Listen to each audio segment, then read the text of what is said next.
Hello students, তোমাদের সবাইকে quanta পরিবারে স্বাগত।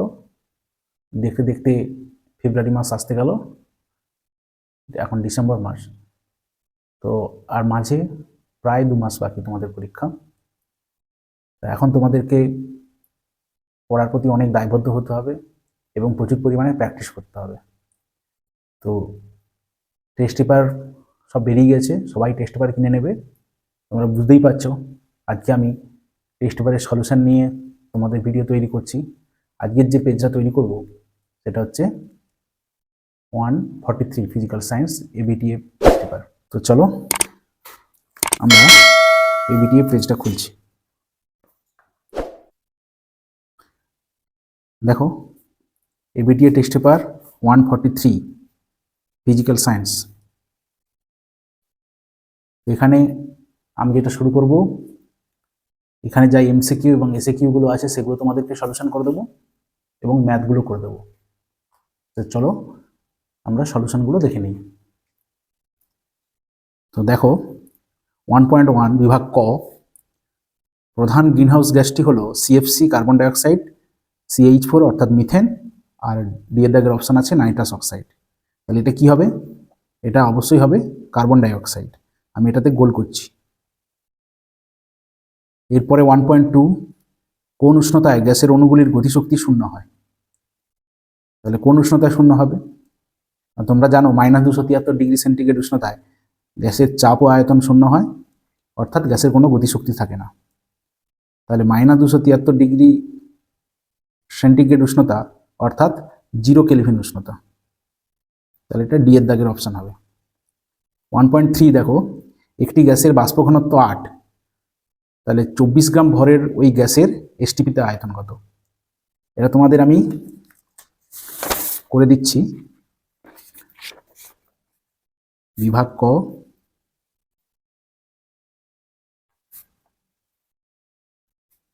অঙ্কগুলো আমি করে দিচ্ছি এখানে।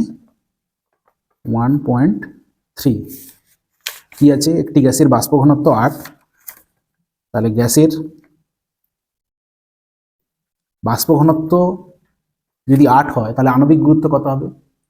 না, আণবিক গুরুত্ব হয় বাষ্প ঘনত্বের দ্বিগুণ। তাহলে আমি লিখছি গ্যাসের আণবিক গুরুত্ব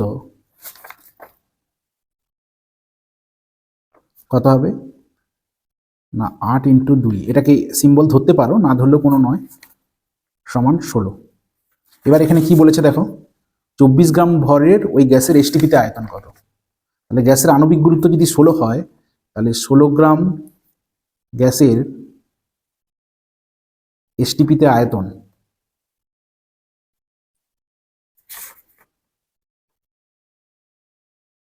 কত? আমরা জানি 22.4 লিটার। তাহলে এখানে কি আছে? এখানে 24 গ্রাম বলছে, তাহলে 24 গ্রাম গ্যাসের এসটিপিতে আয়তন 22.4 / 16 × 24। আর এখানে কত হচ্ছে? 8 × 2 = 16, 8 × 3 = 24,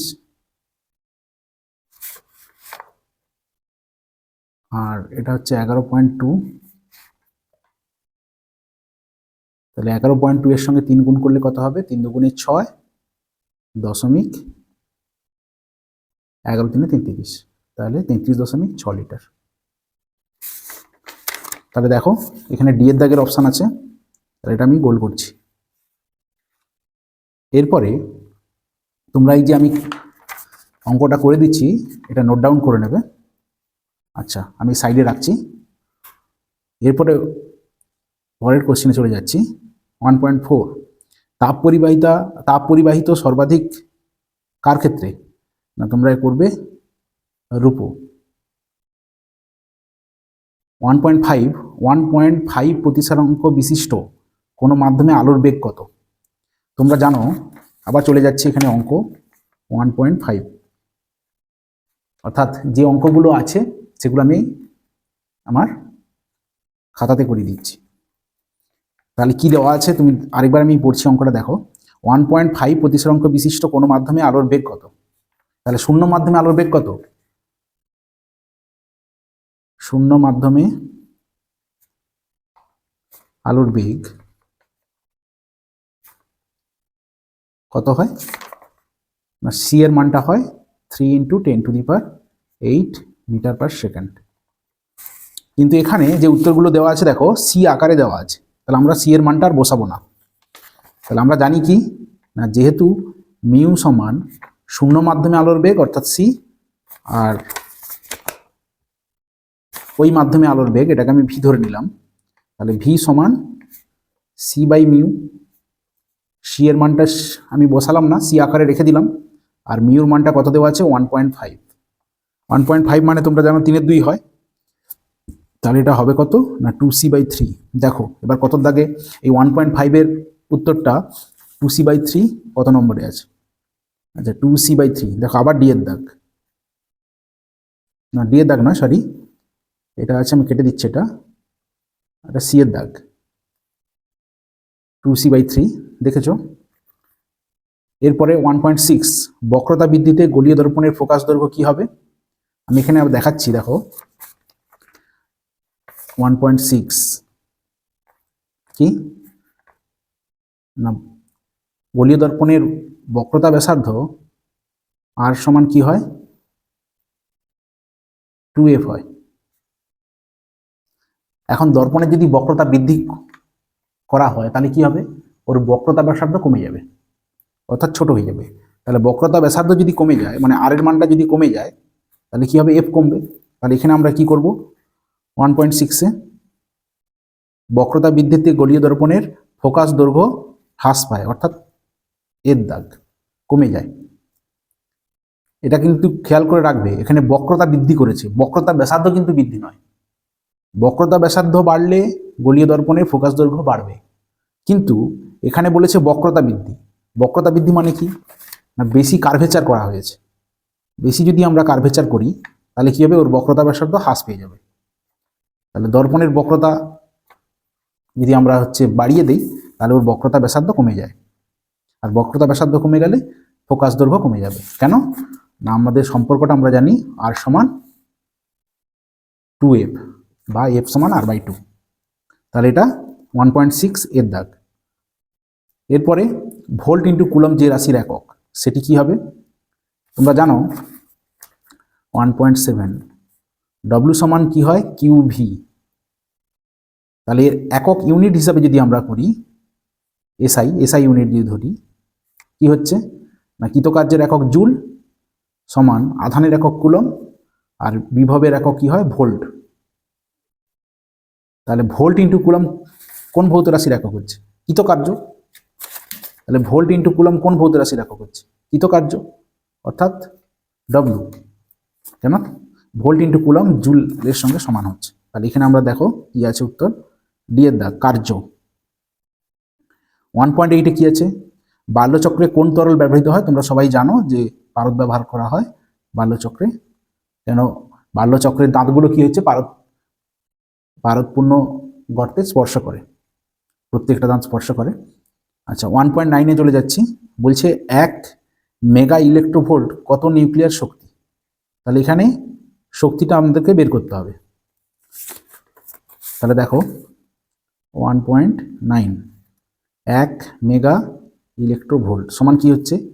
1 ইন্টু মেগা ইলেকট্রোভোল্ট মানে কি হচ্ছে? 1 মেগা ইলেকট্রোভোল্ট মানে 10⁶ ইলেকট্রোভোল্ট। কিন্তু উত্তরটা কিন্তু ওই আকারে দেওয়া নেই, উত্তরটা জুল আকারে দেওয়া আছে। তাহলে এটাকে আমরা এই যে ইলেকট্রোভোল্ট এককটাকে আমাদেরকে কি করতে হবে? জুলে ট্রান্সফার করতে হবে। তাহলে কিভাবে করব? তাহলে 10⁶ ইন্টু ইলেকট্রনের আধান 1.6 ইন্টু 10⁻⁻19 ইন্টু 1, এটা জুল হয়ে গেল। তাহলে হবে কত? 1.6 ইন্টু 10⁻⁻13 জুল। দেখো এইটা, তাহলে এটা কত দাগে আছে? 1.6 ইন্টু 10⁻⁻13 বি এর দাগ। এরপরে চলে যাও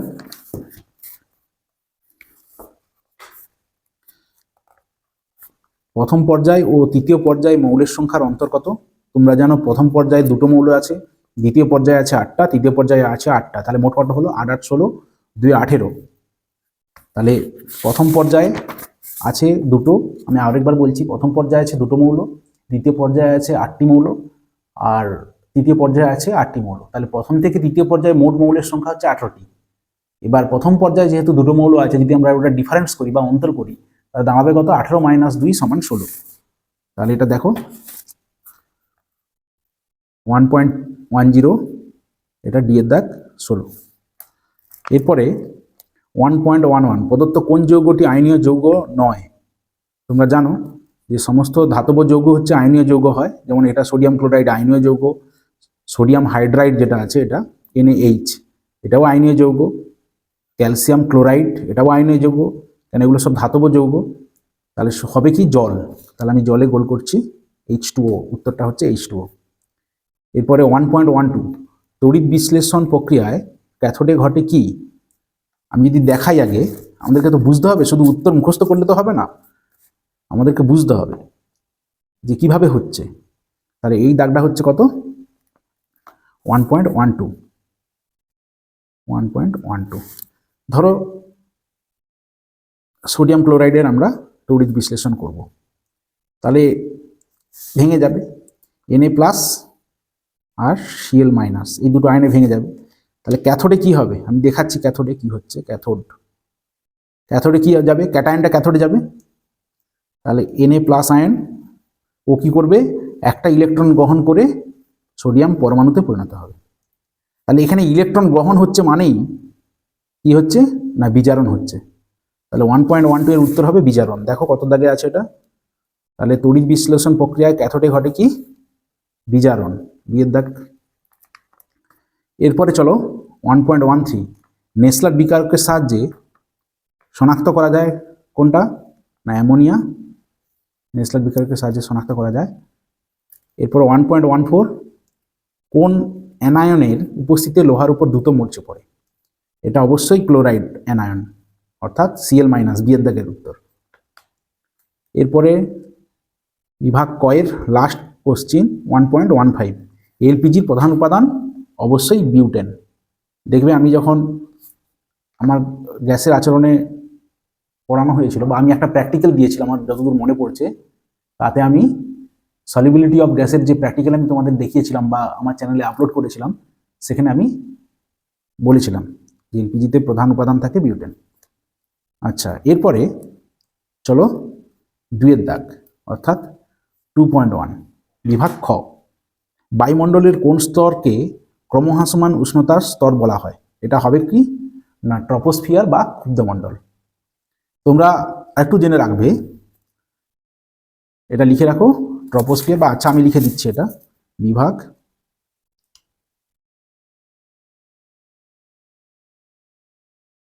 খ 2.1, বায়ুমণ্ডলের কোন স্তরকে ক্রমহ্রাসমান উষ্ণতার স্তর বলা হয়? না, হচ্ছে ট্রপোস্ফিয়ার।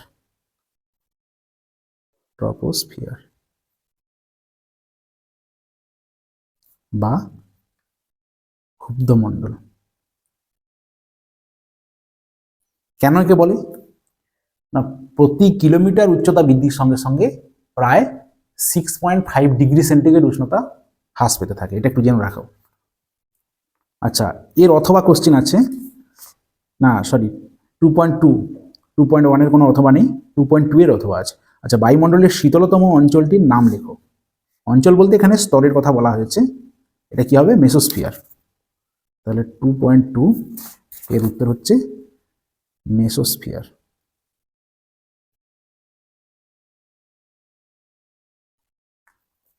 আচ্ছা চলো, এরপরে 2.2 এর অথবা, বায়ুমণ্ডলের ওজোন স্তর ধ্বংসে কোন গ্যাস অনুঘটকের কাজ করে? এখানে লিখবে তোমরা CFC। তাহলে 2.3 CFC, এটা হচ্ছে অনুঘটকের কাজ করে। অর্থাৎ CFCর ফুল ফর্ম তোমরা নিশ্চয়ই জানো, ক্লোরোফ্লুরোকার্বন। এটা হচ্ছে বায়ুমণ্ডলের ওজোন স্তর ধ্বংসের মূল কাণ্ডারি বা অনুঘটক হিসাবে কাজ করে। আচ্ছা, আমি এখানে একটু লিখে দেই, এটা আমার প্রথমে লেখা উচিত ছিল। আজকে তাহলে হচ্ছে কি, ABTA পেজ নম্বর কত? মাধ্যমিক টেস্ট পেপার যে সলিউশন হচ্ছে সেটা হচ্ছে ইবিটিএ টেস্ট পেপার সলিউশন হচ্ছে। পেজ নম্বর আমি এখানে লিখছি P143 অর্থাৎ 143, এই পেজটা সলিউশন হচ্ছে। আচ্ছা চলো এরপরে এটা হচ্ছে 2.3 নয়, এটা হচ্ছে অথবা ছিল, অথবা 2.2 এর অথবা। আচ্ছা এবার 2.3 চার্লসের সূত্রের ভিটি লেখচিত্রের প্রকৃতি কিরূপ? তোমরা আমার ভিডিওতে দেখেছো যে আমি সেখানে কি এঁকেছি না, ভিটি লেখচিত্র মূলবিন্দুগামী সরলরেখা। শুধু কিন্তু সরলরেখা বললে হবে না, জিরো পেয়ে যাবে, তাহলে বলতে হবে কি মূলবিন্দুগামী সরলরেখা। তাহলে আমি শুধু উত্তরটা লিখছি, তোমরা পরীক্ষার সময় পূর্ণ বাক্যে উত্তরটা লিখে নেবে। আমি শুধু লিখেছি মূল বিন্দুগামী সরলরেখা। তোমাদের যাতে এই উত্তর আমি যেটা করে দিচ্ছি সেটা যাতে অসুবিধা না হয়, সেই জন্য আমি আবার যেটা করলাম এই পেজে সেটা আমি ভিডিওতে তুলে ধরবো। আচ্ছা চলো 2.3 হলো, এরপর আছে 2.4। বলছে কি কত কেলভিন উষ্ণতায় আদর্শ গ্যাসের চাপ শূন্য হবে? দেখো সেই ঘুরি ফিরিয়ে কোশ্চেন। তাহলে কত কেলভিন উষ্ণতায় হবে? এটা হচ্ছে -273 ডিগ্রি, মানে হচ্ছে 0 কেলভিন উষ্ণতা। তাহলে 2.4 হচ্ছে 0K, উত্তরটা হচ্ছে 0K অর্থাৎ 0 কেলভিন। শুধু 0 লিখলে কিন্তু আবার 0 পেয়ে যাবে। এগুলো কিন্তু ছোট ছোট জিনিস, তোমরা ভালো করে শিখবে। লিখতে হবে 0K অর্থাৎ ইউনিটটা লিখতে হবে। শুধুমাত্র 0 লিখলে 0 সেন্টিগ্রেড হতে পারে, 0 কেলভিন হতে পারে। তোমরা 11-এ উঠলে দেখবে যে আরও একটা স্কেল জানবে, তার নাম হচ্ছে রয়মার স্কেল। আর ফারেনহাইট স্কেল তো তোমরা জানো। তাহলে 4 রকম স্কেল তোমরা জানবে, যে কেলভিন স্কেল জেনেছো, ফারেনহাইট স্কেল জেনেছো, সেন্টিগ্রেড স্কেল জেনেছো। আর একটা স্কেল হচ্ছে রয়মার স্কেল। আমি একটু বলে দিই, রয়মার স্কেলের নিম্ন স্থিরাঙ্ক 0 ডিগ্রি এবং ঊর্ধ্ব স্থিরাঙ্ক হচ্ছে 80 ডিগ্রি। এটা মনে রাখবে। কিছুটা এক্সট্রা তোমরা পড়ে থাকো, হায়ার স্টাডিতে কাজে লাগবে। কেন তোমরা জানো যে আমি যখন থিওরি পড়াই তখন অনেক কিছু এক্সট্রা কিছু শেখানো হয়, যাতে তোমরা উঁচু ক্লাসে অনেক সুবিধা পাও। আচ্ছা চলো, আর বেশি বকবক করবো না, কেন ভিডিও লেন্দি হয়ে যাবে। আচ্ছা 2.4 এর পরে 2.5। কোনো তরলের প্রকৃত প্রসারণ তরলটি যে পাত্রে রাখা হয় তার প্রসারণের উপর নির্ভর করে, বিবৃতিটি সত্য না মিথ্যা? তাহলে এটা আগে বুঝতে হবে। তাহলে এটা 4 এর অথবা না 2.5 না 2.5, এটা 2.5। দেখো আমরা কি জানি না, তরলের প্রকৃত প্রসারণ সমান কি? প্রসারণ সমান হচ্ছে আপাত প্রসারণ। আপাত প্রসারণ আমি নিচে লিখছি, যদি এটা লেখার নিয়ম নেই, প্রসারণ প্লাস জায়গাটা কুলাবেনি বলে লিখছি, প্লাস পাত্রের প্রসারণ। তাহলে কোশ্চেনে কি দেওয়া ছিল? বলছে যে তরলের প্রকৃত প্রসারণ কি পাত্রের প্রসারণের উপর নির্ভর করে, বিবৃতিটি সত্য না মিথ্যা? তাহলে দেখো তোমরা কি দেখতে পেলে, যে তরলের প্রকৃত প্রসারণ সমান হচ্ছে আপাত প্রসারণ প্লাস পাত্রের প্রসারণ। তাহলে পাত্রের প্রসারণের উপর অবশ্যই ডিপেন্ড করছে তরলের প্রকৃত প্রসারণ। তাহলে উত্তরটা হবে কি? বিবৃতিটি সত্য। আমি এটাকে গোল করছি, সত্য। আচ্ছা এরপরে চলো অথবা 2.5 এর অথবা। আদর্শ কুপরিবাহীর তাপ পরিবাহিতাঙ্কের মান কত? না 0। তাহলে অথবার উত্তরটা হচ্ছে 2.5 এর অথবা 0। আদর্শ কুপরিবাহী পদার্থের আর আদর্শ পরিবাহী তাপ পরিবাহিতাঙ্কের মান হবে কি? অসীম। এটাও একটু মনে রাখবে। তাহলে কুপরিবাহী হলে 0 তার তাপ পরিবাহিতাঙ্কের মান, আর আদর্শ পরিবাহী হলে তার তাপ পরিবাহিতাঙ্ক অসীম। অর্থাৎ দেখো আমি কিন্তু শুধুমাত্র তোমাদের টেস্ট পেপারটা সলিউশন করছি না, তার সাথে সাথে কোশ্চিনের অ্যান্সার দেওয়ার সঙ্গে সঙ্গে ওর যে রিলেটেড যে কোশ্চিনগুলো কি হতে পারে সেগুলোও আমি বলে দিচ্ছি, সেগুলোও কিন্তু মনে রাখবে। আচ্ছা অথবা হলো 2.5 এর অথবা। এরপরে আমরা আসবো 2.6। 2.6-এ কি বলেছে? একটি উভত্তর লেন্সের ফোকাসে রাখা বিন্দু উৎস থেকে আলোকরশ্মি গুচ্ছের মধ্য দিয়ে প্রতিসরণের পর তাদের প্রকৃতি কি হবে? দেখো উত্তরটা আমি আগে লেখার আগে তোমাদের করাবো। 2.6 আমি উত্তর লেন্স আঁকছি, এটা ধরো উত্তর লেন্স বা উভোত্তর লেন্স। তাহলে এইটা যদি ফোকাস হয়, এই ফোকাস থেকে যখন আলোক রশ্মি পড়লো লেন্সে, তাহলে কি হবে না প্রধান অক্ষের সমান্তরালে নির্গত হবে। অর্থাৎ এইভাবে আমি তীর চিহ্নটা দিচ্ছি।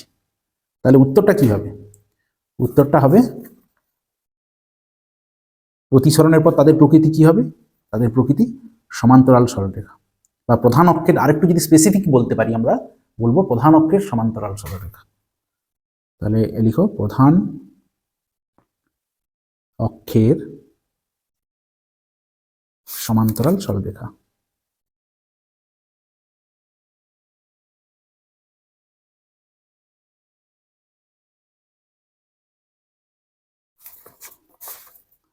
প্রধান অক্ষের সমান্তরাল সরলরেখা। তোমাদেরকে একটু বলি যে ডিসেম্বর মাস চলছে, ডিসেম্বর মাস আর জানুয়ারির ফার্স্ট উইক পর্যন্ত তোমরা কিন্তু শুধু টেক্সট বার প্র্যাকটিস করবে।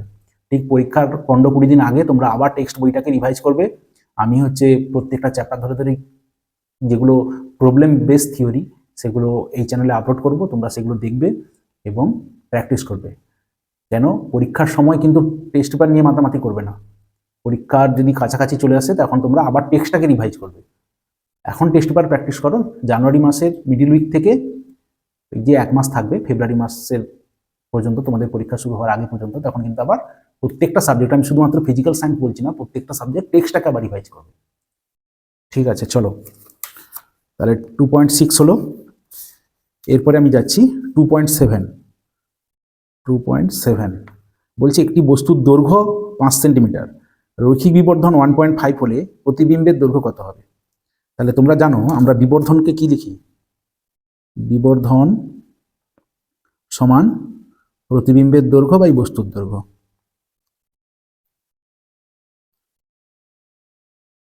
প্রতিবিম্বের দৈর্ঘ্য বাই বস্তুর দৈর্ঘ্য।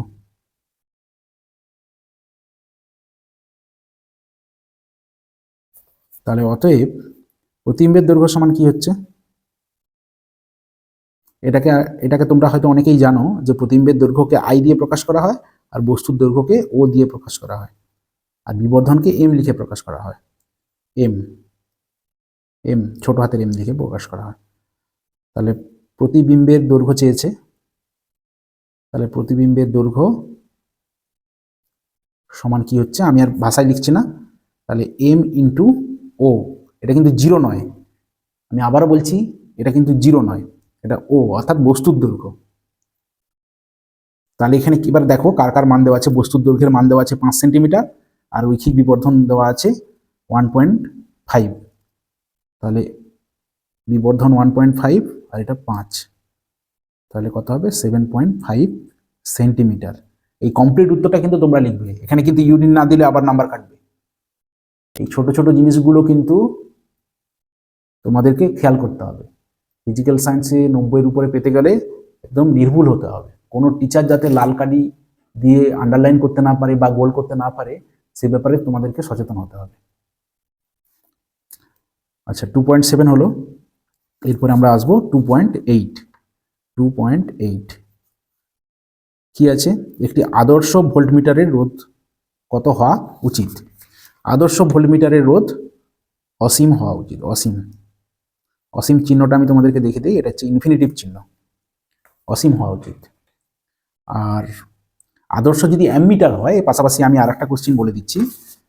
আমি তোমাদেরকে আগেই বলেছিলাম যে আমি শুধুমাত্র টেস্ট পেপার করাচ্ছি না, টেস্ট পেপারের কোশ্চিনের সাথে সাথে ও রিলেটেড যে কোশ্চিনগুলো থাকবে সেগুলোও তোমাদেরকে আমি বলে দিচ্ছি। সেই জন্যই কেয়ারফুলি তোমরা আমার এই কথা শোনো, তাহলে বুঝতে পারবে।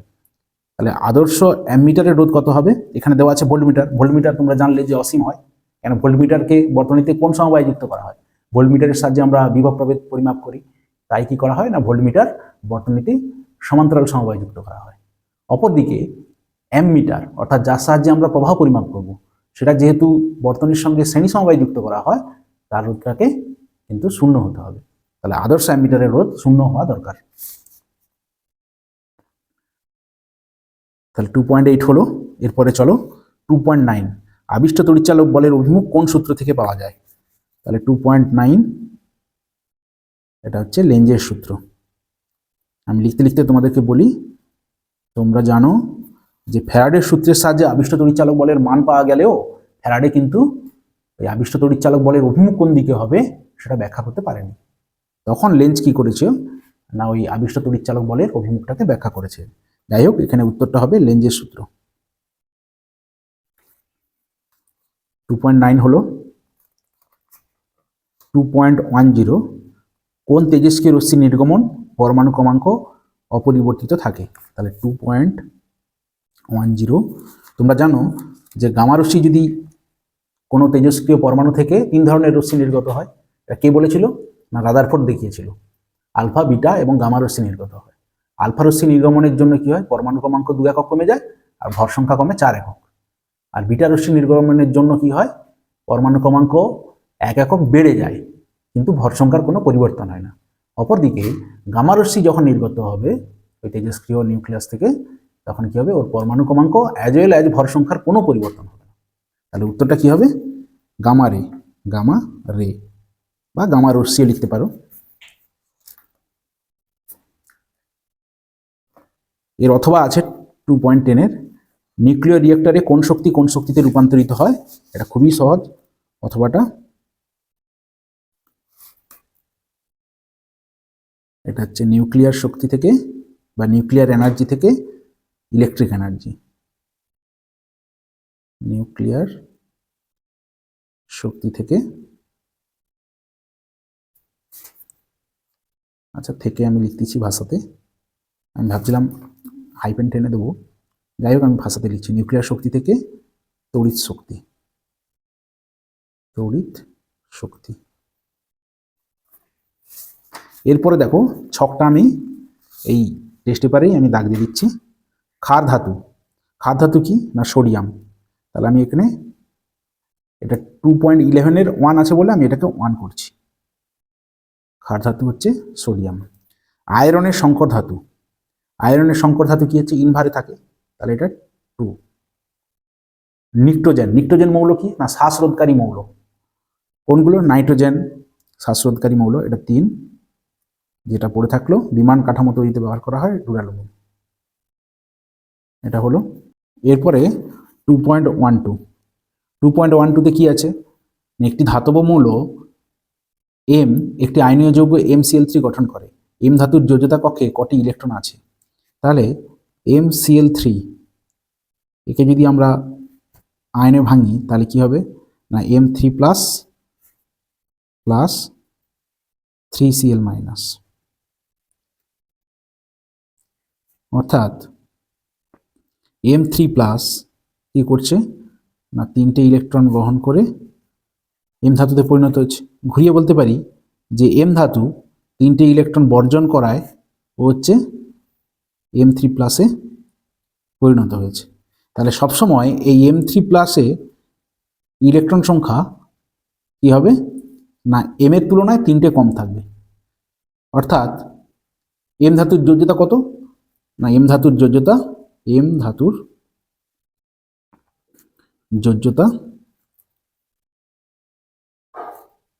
3। এটা হচ্ছে লিখবো ছিল। ছিল কেন বলছি না, কারণ এম ধাতু যখন MCl3 গঠন করবে অর্থাৎ যৌগ গঠন করবে তখন কি হবে না ওর এম ধাতু 3টে ইলেকট্রন বর্জন করে নেবে। বর্জন করে কি হবে না ওর বাইরে অষ্টক-পূর্তি করবে। আর এই অষ্টক-পূর্তি করার ফলে কি হবে, ওর বহিস্থ কক্ষে অর্থাৎ যোজিতা কক্ষে ইলেকট্রন সংখ্যা 0 হয়ে যাবে। তাহলে আগে 3 ছিল কিন্তু যখন যৌগ গঠনের পর ওর যোজিতা 0 হয়ে যাবে। তাহলে MCl3 যৌগ গঠনের পর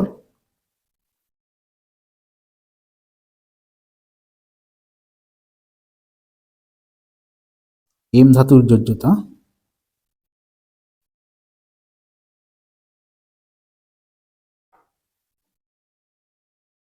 খুবই মশা, বুঝতে পারলে তোমরা।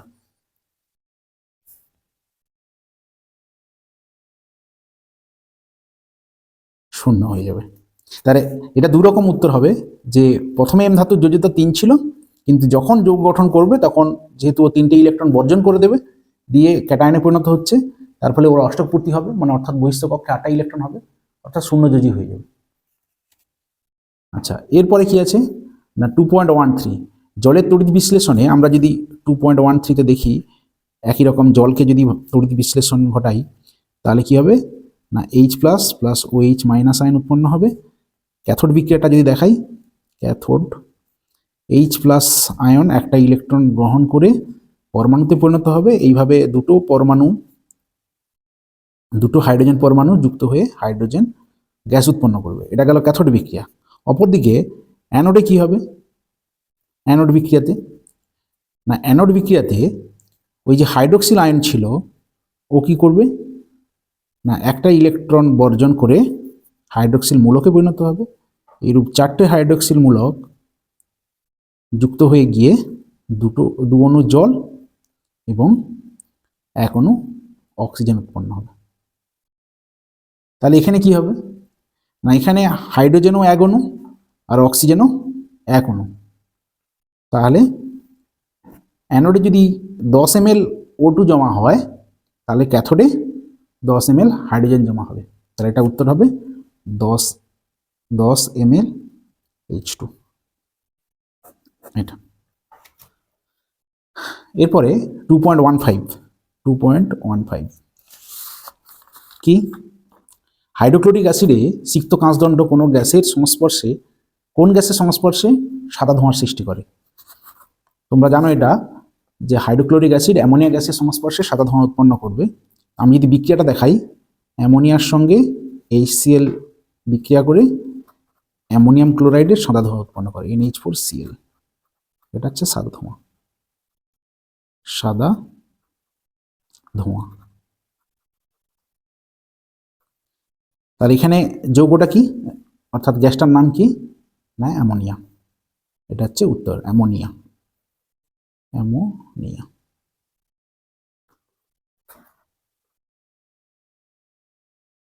ইউরিয়া প্রস্তুতির প্রারম্ভিক দ্রব্যগুলো কি কি?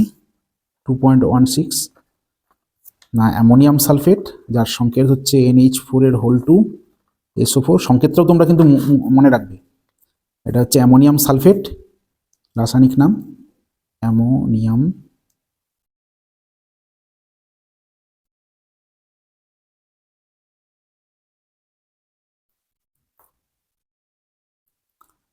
তাহলে ammonium sulphate, potassium cyanide KCNO অর্থাৎ পটাশিয়াম সায়ানাইড। নামটা হচ্ছে পটাশিয়াম সায়ানাইড।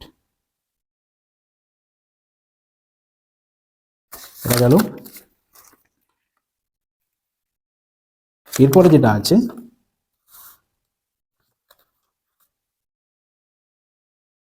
আর্দ্র বাতাসে ফেলে রাখলে তামার উপর সবুজ বর্ণের যে আস্তরণটি পড়ে সেটি রাসায়নিক নাম কি? এটা বেসিক কপার কার্বনেট। তোমরা লিখবে 2.17 বেসিক কপার কার্বনেট। আচ্ছা 2.17-এ কি আছে না দেখো, একটা ইউপ্যাক নামকরণ করতে দিয়েছে। আমি এটা লিখতেছি CH3 CH2 CHO। ইউপ্যাক নামকরণ কিভাবে করতে হয়? এরকম আগে কার্বন চেন কাউন্ট করতে হয় 1 2 3। তাহলে এখানে 3 মানে কি আসবে? প্রোপ আসবে। আর এটা অ্যানাল বা অ্যালডিহাইড গ্রুপ, তাহলে প্রোপানল হবে কি তিনটে থাকার জন্য কার্বন কার্যকরী গ্রুপ থেকে কাউন্টটা শুরু হবে, তোমরা জানো। তাহলে কার্যকরী গ্রুপ থেকে যদি কাউন্ট শুরু হয় 1 2 3, তিনটে কার্বন আছে সেই জন্য প্রোপ। একটা থাকলে মিথ, দুটো থাকলে ইথ, তিনটে থাকলে প্রোপ, আর এটা অ্যানাল, তাহলে প্রোপানল। দন্তে নয় জফলা আকার হলো প্রোপানল। এরপরে ভিনিগারের মুখ্য জৈব উপাদানটির নাম কি? 2.18 অ্যাসিটিক অ্যাসিড বা CH3COOH। এর নাম হচ্ছে অ্যাসিটিক অ্যাসিড। এটা রাসায়নিক নাম অ্যাসিটিক অ্যাসিড। সংকেতটাও আমি লিখে দিলাম। এরপর আছে অথবা 2.18 PVC এর মনোমার কি? PVC polyvinyl chloride. এটা হচ্ছে পলিমার, তাহলে মনোমারটা হচ্ছে, তাহলে PVC এর মনোমার কি? Vinyl chloride.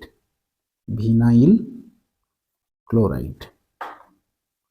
আর পলিমারটা হচ্ছে, পলি কথাটা এখানে আগের দিকে যোগ হবে, পলিভিনাইল ক্লোরাইড। আর মনোমারটা শুধু হলো ভিনাইল ক্লোরাইড। তাহলে পিভিসির মনোমার ভিনাইল ক্লোরাইড। এরপরে বিভাগ গ এবং বিভাগ ঘতে যে অঙ্কগুলো আছে চলো আমরা বোর্ডে করে নিই। চলো আমরা এবিটিএ টেস্ট পেপারের পেজ 143-এর তোমরা বিভাগ ক এবং খ এর এমসিকিউ এবং এসএকিউর উত্তরগুলো দেখলে, এরপর বিভাগ গ এবং ঘ এর অঙ্কগুলোর আমরা সলিউশনটা দেখে নিই। তো চলো বিভাগ গ,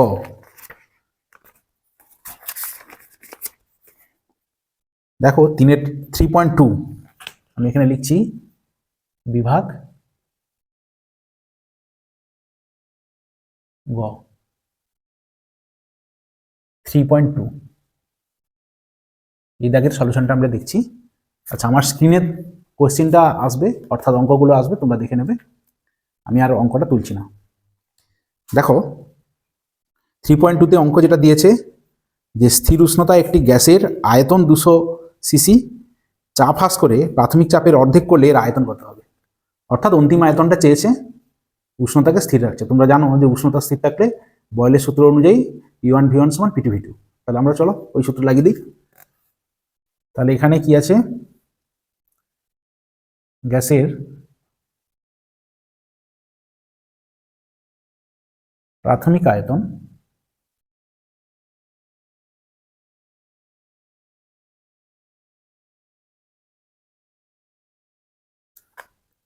V1 সমান 200 সিসি, প্রাথমিক চাপ, তোমরা কিন্তু এরকম ডট ডট দেবে না, প্রাথমিক চাপ কথাটা লিখবে। আচ্ছা আমি লিখে দিচ্ছি, প্রাথমিক চাপ P1 সমান P ধরে নিলাম,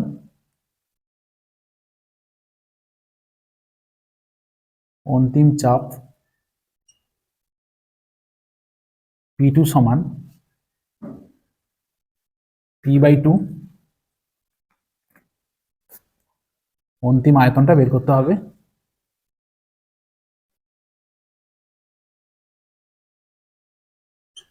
অন্তিম আয়তন V2 সমান,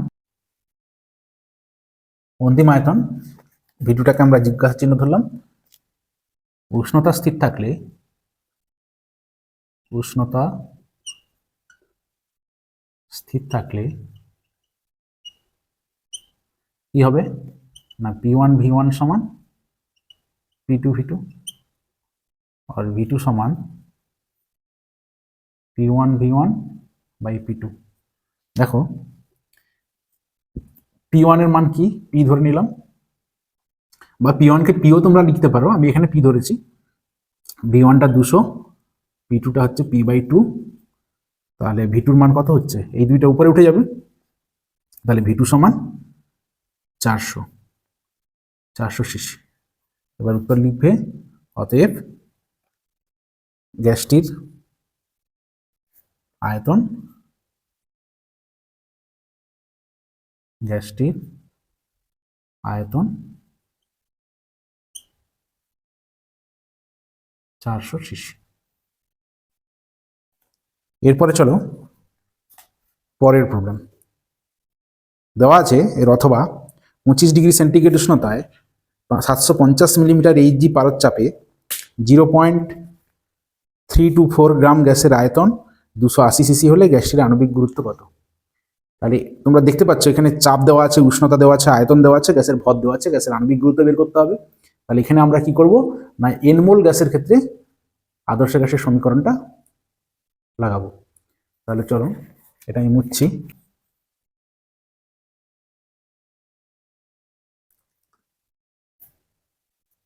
গ্যাসের চাপ P সমান 750 দেওয়া আছে, 750 মিলিমিটার Hg। তোমরা জানো যে এনমোল গ্যাসের ক্ষেত্রে আদর্শ গ্যাসের সমীকরণের ক্ষেত্রে আমরা কি করব, সব লিটার অ্যাটমসফিয়ারে নিয়ে যাব। তাহলে এটাকে কি করব, 750 বাই 760 ATM। গ্যাসের আয়তন ভি সমান কত দেওয়া আছে, 280 সিসি। আর কি আছে, গ্যাসের ভর আর গ্যাসের উষ্ণতা। গ্যাসের ভর এম সমান 0.324 গ্রাম, আর গ্যাসের উষ্ণতা টি সমান কত না 273 কেলভিনে নিয়ে যেতে হবে। 273 প্লাস 25 সমান কত হচ্ছে 8,9,298 কেলভিন। তাহলে ধরে নাও, মনে করি গ্যাসের আণবিক ভর, যেটা বের করতে হয় সেটাকে ধরে নিতে বলছিলাম, আণবিক ভর ক্যাপিটাল এম। আদর্শ গ্যাসের সমীকরণ হইতে পাই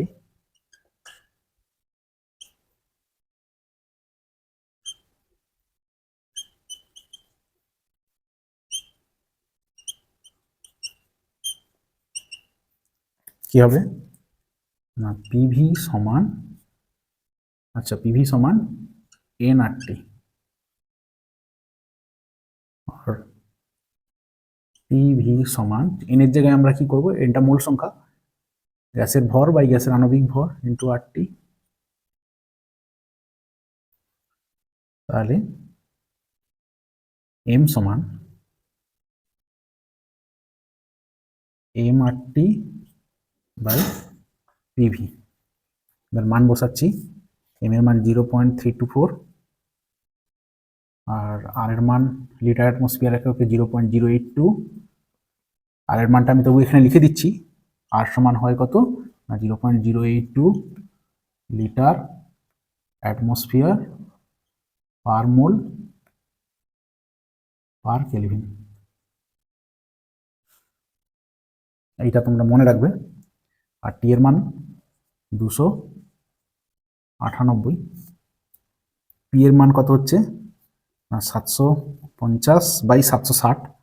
তাহলে আমি যদি 760টা এখানে বসাই তাহলে ওটা উপরে উঠে যাবে, তাহলে আমি এখানে করে দিলাম 760 ইন্টু ভি এর মান কত 280। এটাকে ক্যালকুলেশন করবে, এটাকে ক্যালকুলেশন করে মডিফাই করবে, মডিফাই করলে দেখবে এটা আসবে 28.65 গ্রাম পার মোল, অর্থাৎ গ্যাসটির আণবিক ভর 28.65 গ্রাম পার মোল, গ্রাম পার মোল। উত্তরটা লিখে নিবে, অতএব গ্যাসটির আণবিক ভর, গ্যাসটির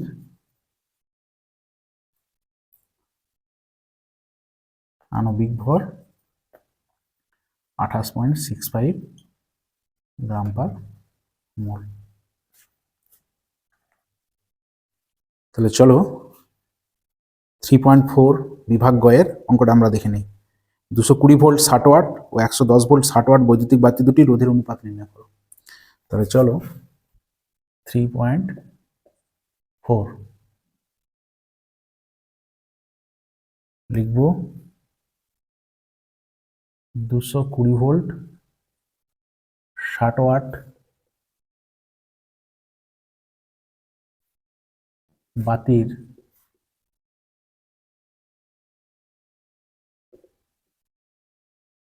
রোধ, এটাকে যদি আমরা R1 ধরে নিই তাহলে R1 সমান 220 স্কোয়ার বাই 60।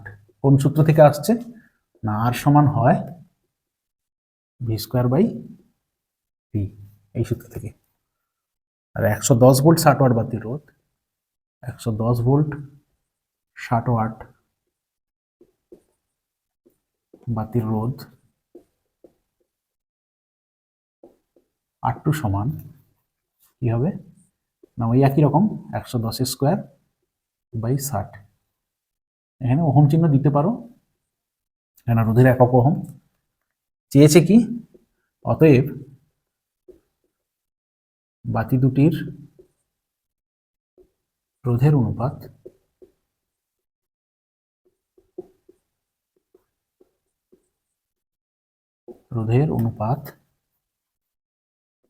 R1:R2 সমান কত হচ্ছে না 220 square by 60 is to 110 square by 60। তাহলে 60 উঠে গেল,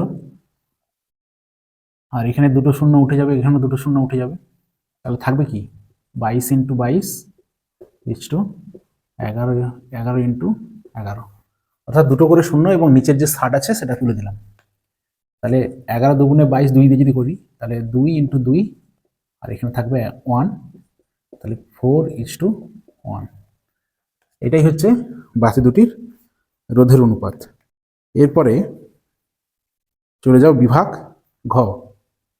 আমি এখানে করছি বিভাগ ঘ। বিভাগ ঘয়ের আমরা যাব 4.2। এখানে বলছে বাণিজ্যিক জিঙ্কে 35% অশুদ্ধি আছে, এরূপ 50 গ্রাম জিঙ্ক অতিরিক্ত পরিমাণ লঘু সালফিউরিক অ্যাসিডের সঙ্গে বিক্রিয়া ঘটালে কি পরিমাণ হাইড্রোজেন গ্যাস উৎপন্ন হবে।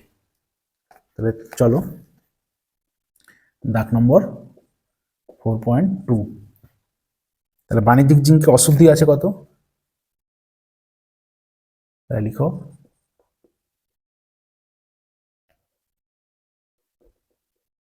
বাণিজ্যিক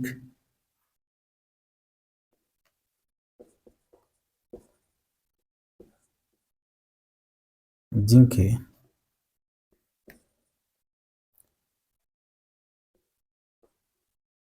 অশুদ্ধি আছে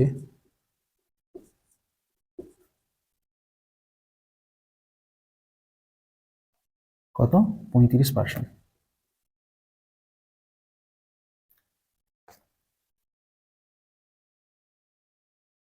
তাহলে অতএব বাণিজ্যিক জিঙ্কের বিশুদ্ধতা, বাণিজ্যিক জিঙ্কের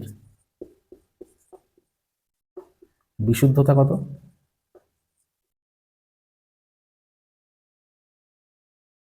সমান 100 মাইনাস 35% সমান 65%।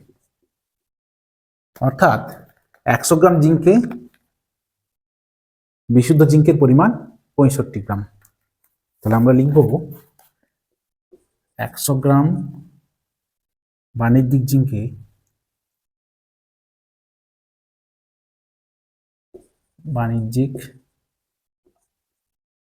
জিঙ্কে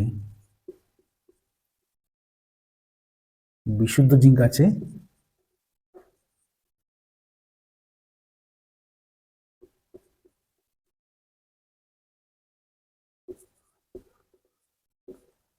কত 65 গ্রাম।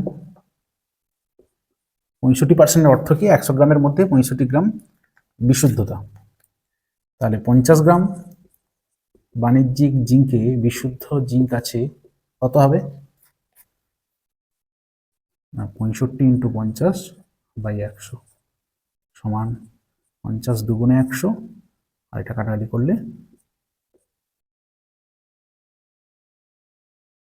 32.5 গ্রাম এটা পেলাম। তাহলে 50 গ্রাম জিঙ্কে বিশুদ্ধ জিঙ্কের পরিমাণ পেলাম 32.5 গ্রাম। এরপরে কি বলছে যে অতিরিক্ত লঘু সালফিউরিক অ্যাসিডের সঙ্গে বিক্রিয়া ঘটালে কি পরিমাণ হাইড্রোজেন গ্যাস উৎপন্ন হবে। তাহলে বিক্রিয়া কি দেখাও। তাহলে জিঙ্কের সঙ্গে এখানে লিখে দেবে বিক্রিয়াটি হলো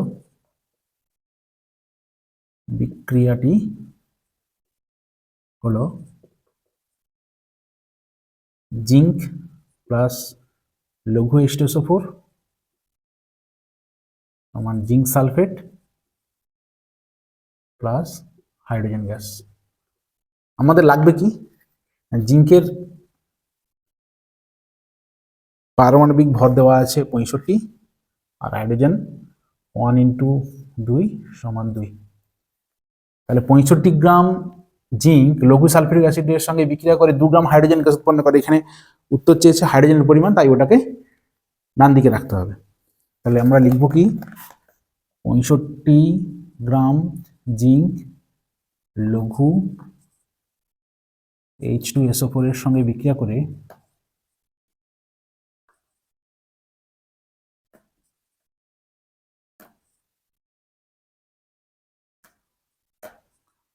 2 গ্রাম H2 হাইড্রোজেন উৎপন্ন করে।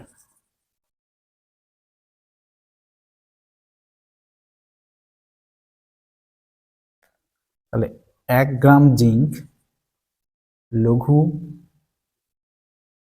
H2SO4 এর সঙ্গে বিক্রিয়া করে কত হবে না 2/65 গ্রাম H2 উৎপন্ন করে, হাইড্রোজেন গ্যাস উৎপন্ন করে। আর আমরা যেটা বের করেছি 50 গ্রাম বাণিজ্যিক জিঙ্কে বিশুদ্ধ জিঙ্ক আছে 32.5, তাহলে ওই 32.5 গ্রাম 32.5 গ্রাম জিঙ্ক লঘু H2SO4 এর সঙ্গে বিক্রিয়া করে কত হবে না 2 × 32.5/65 গ্রাম H2 সমান কত হবে 1 গ্রাম H2 গ্যাস। তাহলে কত গ্রাম হাইড্রোজেন গ্যাস উৎপন্ন করবে 1 গ্রাম হাইড্রোজেন গ্যাস। তাহলে অতএব উত্তর লিখবে কি পরিমাণ হাইড্রোজেন গ্যাস উৎপন্ন হবে, অতএব 1 গ্রাম H2 গ্যাস উৎপন্ন হবে।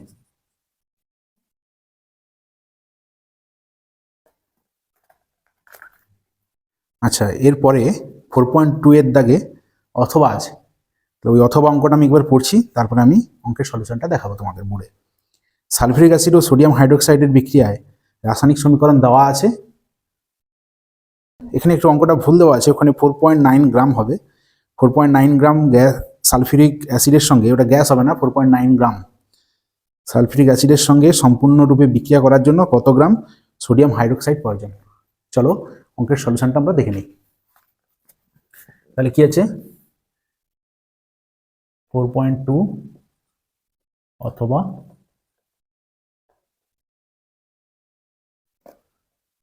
H2SO4, আমি বিক্রিয়াটা দেখাচ্ছি, +2 NaOH Na2SO4 প্লাস H2O। তাহলে সালফিউরিক অ্যাসিডের আণবিক ভরটা আমরা বের করে নিই। 1 × হাইড্রোজেনের, হাইড্রোজেন দুটো আছে, সালফারের হয় 32 আর অক্সিজেনের 16, 4টে অক্সিজেন পরমাণু আছে, তাহলে টোটাল কত 98। একই রকম সোডিয়াম হাইড্রোক্সাইড 2 বাইরে আছে, সোডিয়ামের হয় 23, অক্সিজেন 16 আর হাইড্রোজেন 1, তাহলে 16 আর 1 17, 17 23 40, 2 × 80। তাহলে 80 গ্রাম সোডিয়াম হাইড্রোক্সাইড তার সঙ্গে 98 গ্রাম সালফিউরিক অ্যাসিডের বিক্রিয়ায়। এখন দেখো এই অঙ্কে যেটা বের করতে বলছে সেটাকে আমরা ডান দিকে রাখবো। এখানে বের করতে বলছে কি না সোডিয়াম হাইড্রোক্সাইডের পরিমাণটা। তাহলে আমরা লিখব কি 80 গ্রাম, সরি এখানে লিখবে তোমরা 98 গ্রাম H2SO4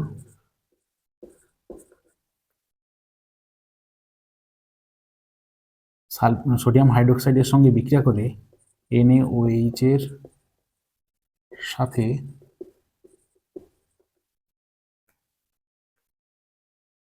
98 গ্রাম সালফিউরিক অ্যাসিড NaOH এর সাথে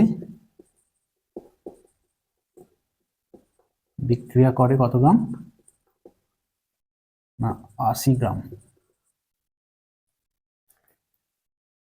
তাহলে 1 গ্রাম H2SO4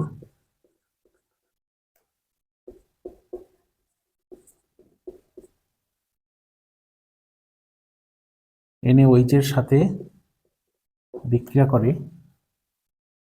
কত গ্রাম? 80/98। এটাকে একটু ঘুরিয়েও তোমরা লিখতে পারো যে 98 গ্রাম সালফিউরিক অ্যাসিড বিক্রিয়া করে 80 গ্রাম NaOH এর সাথে। 1 গ্রাম সালফিউরিক অ্যাসিড বিক্রিয়া করে কত গ্রামের সাথে? NaOH এর সাথে। আর যেটা চেয়েছে 4.9 গ্রাম সালফিউরিক অ্যাসিড, 4.9 গ্রাম H2SO4 NaOH এর সাথে বিক্রিয়া করে কত গ্রাম? 80 ইন্টু 4.9/98। তাহলে দশমিক তুলে 10 নামালাম, 49 দুগুণে 98, 0 0 কাটলাম, 2 4 8, তাহলে 4 গ্রাম। তাহলে 4 গ্রাম। তাহলে উত্তরটা কি হবে? অতএব উত্তরটা চেয়েছে কি, কত গ্রাম সোডিয়াম হাইড্রোক্সাইডের প্রয়োজন হবে? অতএব 4 গ্রাম NaOH এর প্রয়োজন হবে।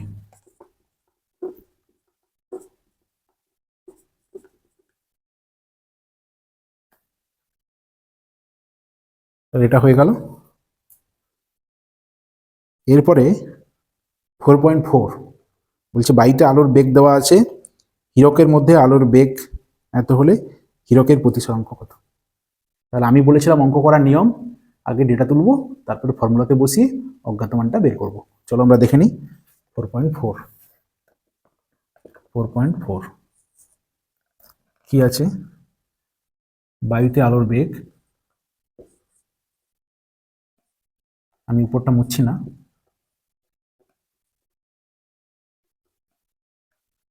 এটাকে আমরা সি ধরবো। সি সমান সিজিএসে দেওয়া আছে 3 × 10⁻10 সেন্টিমিটার পার সেকেন্ড। আর হীরকে আলোর বেগ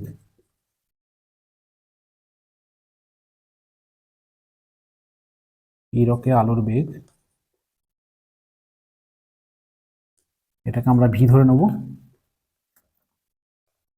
দেওয়া আছে কত? 1.25 × 10⁻10 সেন্টিমিটার পার সেকেন্ড। মনে করি মাধ্যমের প্রতিসরাঙ্ক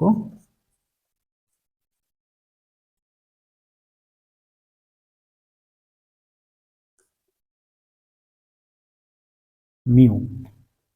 তাহলে যেহেতু মিউ সমান C/V, সি এর মানটা কত? 3 × 10⁻10, আর ভি এর মানটা 1.25 × 10⁻10। তাহলে 10⁻10 কেটে গেল। তাহলে আমরা দশমিক এটা তুলে উপরে 100 করলাম, 25 4 এ 100, 25 5 এ 125, তাহলে হচ্ছে কি 12/5। তাহলে মিউর মানটা কি দাঁড়ালো? 5 দুগুণে 10, 5 4 এ 20, 2.4। তাহলে অতএব মাধ্যমের প্রতিসরাঙ্ক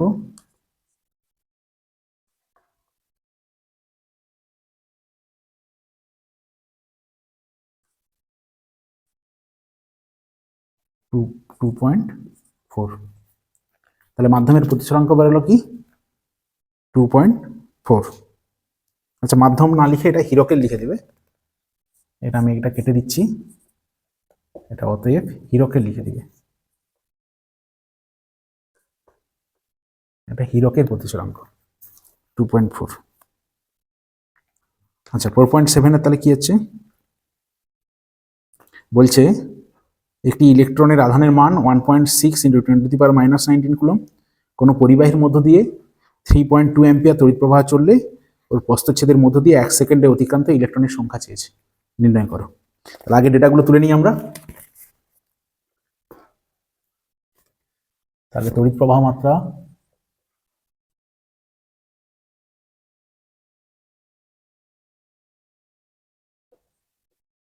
একে আমরা আই ধরেছি 3.2 অ্যাম্পিয়ার। সময় t সমান 1 সেকেন্ড। আর ইলেকট্রনের আধান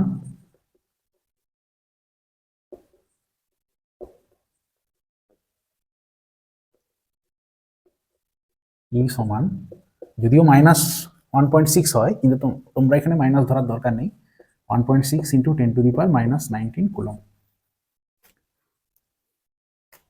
তাহলে পরিবাহীতে উৎপন্ন, লিখবে যে পরিবাহীতে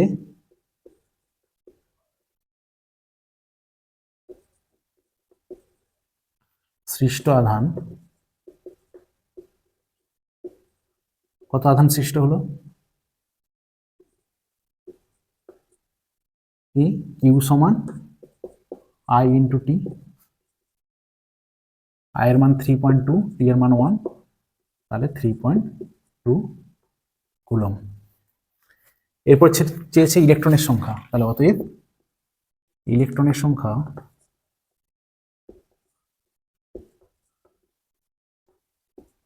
তাহলে যে আধানটা সৃষ্টি হয়েছে তাকে ইলেকট্রনের আধান দিয়ে ভাগ করতে হবে। তাহলে 3.2/1.6 ইন্টু 10⁻⁻19 সমান কত হবে? যদি আমরা দশমিক তুলে নেই তাহলে 16 দুগুণে 32, আর এই 10⁻⁻9টা যদি উপরে ওঠে 10 সূচকের নিয়মে 10⁻+19 হবে। তাহলে 10⁻⁻9টা উপরে উঠলে 10⁻+19, তাহলে 2 ইন্টু 10⁻19 এত টি। এটা হচ্ছে ইলেকট্রনের সংখ্যা। হয়ে গেল অঙ্কটা। তাহলে 1 সেকেন্ডে অতিক্রান্ত ইলেকট্রনের সংখ্যা কত? তাহলে অতএব সুতরাং 1 সেকেন্ডে অতিক্রান্ত ইলেকট্রনের সংখ্যা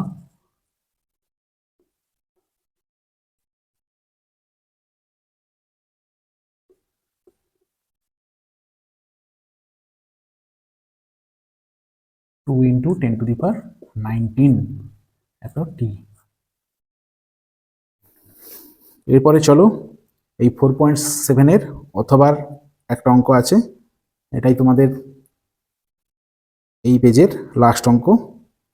এখানে বলেছে যে যদি একটি তারের মধ্য দিয়ে 0.5 অ্যাম্পিয়ার তড়িৎ প্রবাহ 15 মিনিট ধরে চলে, 525 ক্যালোরি তাপ উৎপন্ন হয়, তাহলে তারের প্রান্তে বিভব প্রভেদ কত? তাহলে কি কি ডেটা দেওয়া আছে? অথবা, অর্থাৎ 4.7 অথবা দেওয়া আছে প্রবাহ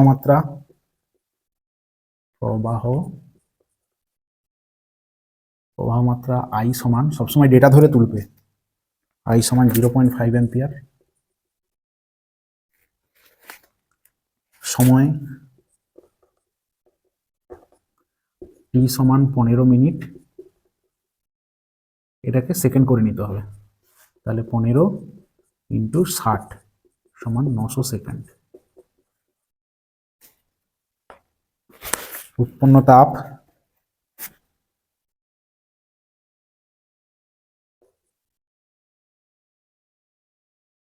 এইচ সমান 525 ক্যালোরি। মনে করি, তাহলে এখানে কি জানা নেই? তারের রোধ, সেই জন্য ওটাকে ধরে নিতে হবে যে মনে করি তারের রোধ আর, তাহলে যেহেতু এইচ সমান কি হয় I square R T by J, তাহলে আর সমান হবে H J by I square T সমান, এইচ এর মান 525 আর জে এর মান হয় 4.2, আর আই এর মান দেওয়া আছে কত 0.5, তার স্কোয়ার ইন্টু টি এর মান 900। এইটা ক্যালকুলেশন তোমরা করে নেবে, এটা 9.8 ওহমের মতন বেরোবে, অর্থাৎ তারের রোধটা বেরোলো কত 9.8 ওহম। কিন্তু এখানেই শেষ নয়, এরপরে চেয়েছে কি যে তারের প্রান্তিক বিভব প্রভেদ কত। তাহলে অতএব তারের প্রান্তীয় বিভব প্রভেদ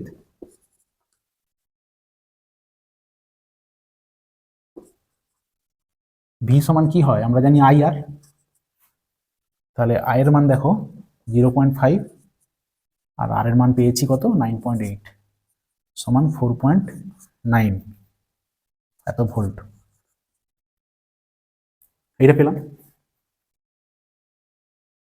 তাহলে তোমরা মোটামুটি 143 পেজ এর এমসিকিউ এসএকিউ এবং আমি বিভাগ ঘয়ের অঙ্কগুলো নিয়ে আলোচনা করলাম আজ। পরবর্তী ক্ষেত্রে যখন আমি ভিডিও করব তখন পরের পেজগুলো আমি দেবো। তোমরা অবশ্যই এই চ্যানেলটাকে সাবস্ক্রাইব করে রাখবে এবং বেল আইকনটাকে অন করে রাখো, যাতে পরবর্তী ভিডিও আপলোড করার সঙ্গে সঙ্গে তোমাদের ফোনে নোটিফিকেশন চলে যেতে পারে। এবং তোমরা প্রচুর প্রচুর শেয়ার করবে এবং যদি কিছু সমস্যা হয়ে থাকে তাহলে কমেন্ট করো।